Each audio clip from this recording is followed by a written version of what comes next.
19 నుంచి 24 వరకు విధ్వంస పాలన మనం చూసాం. మన సిబిఎన్ పై ఉన్న వ్యక్తిగత కక్షతో అమరావతిని చంపేయాలని చూశారు. ఒక్క ఇటుక కూడా పెట్టకుండా 3 రాజధానులంటూ 5 సంవత్సరాలు గడిపేశారు.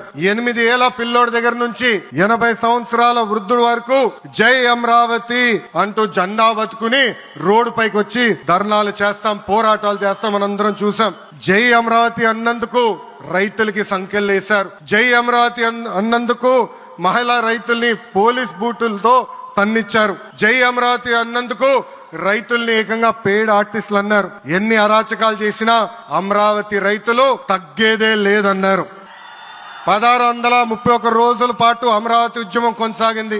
2070 మంది రైతులు చనిపోయారు. సుమారుగా 3000 మంది రైతుల పైన ఆనాటి ప్రభుత్వం దొంగ కేసులు పెట్టింది. ఎన్ని కుట్రలు చేసినా జై అమరావతి అన్న నినాదం ఆపలేకపోయారు. అయినా ఆపేదానికి పీకేదానికి అమరావతి ఎవరో ఇంట్లో పెంచుకున్న మొక్క కాదు, జనం గుండెల్లో దాచుకున్న ప్రజా రాజధాని.